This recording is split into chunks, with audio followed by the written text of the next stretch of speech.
সাহেব একটু ওই শ্বাস দেয়, শ্বাস আমার গায়ে যায়, এরা বিয়ার একটু ড্রেস পরে বিভিন্ন ভেস করে, আছে কি নাই? আমার সুন্নত করে গিয়ে আমার আসল বাস, এই বিষয়ে খেয়াল রাখবেন। যাই হোক, লম্বা স্টেশন কলকাতা গায়ে দিবেন, মাথায় পাগড়ি পরিধান করবেন, মেসওয়াক করবেন, ঢিলা করে ব্যবহার করবেন, দাড়িতে কালো খেজাব লাগাবেন না। অনেকে দাড়ির গুরুত্বই বোঝে না, তরিকা মস্ত করে অথচ দাড়িতে খেজাব দিচ্ছে। খবরদার, আমি সাবধান করছি সাধারণ বিনয়কে, যারা দাড়িতে খেজাব দেন আজকে থেকে খেজাব ছেড়ে দিবেন, ঠিক আছে? খেজাব দেবেন না, খবরদার, লাল দেবেন। নবীজির নানা শ্বশুর আবু কুহাফা অবস্থিত আমরা আত্মা যান, তার দাড়িতে লাল মেহেন্দি দেওয়ার হুকুম করেছে এজন্য এটা মৌন সুন্নাত, হুজুরের নির্দেশ। হুজুরের অমুকের দাড়িতে লাল করে দাও, কালা করতে পারেনি, কালা করতে পারছে।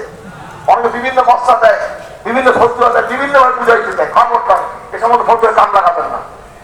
যদি যেতে মনে চায় লাল মেহেন্দি দেবেন, খেয়াল রাখবেন।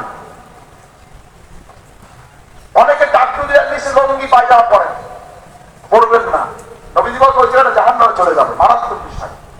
এজন্য ডাক্তার নিচে লঙ্গি পায়জামা পড়বেন না, দাড়িতে কালো খেজাব দেবেন না, অযথা কিবাদ শেখায় হিংসা করবেন না। এই দোকানে বসে অমুকের কিবাদ করবেন না। আল্লাহ আমার সবাইকে হেফাজত করুন, আল্লাহুম্মা আমিন।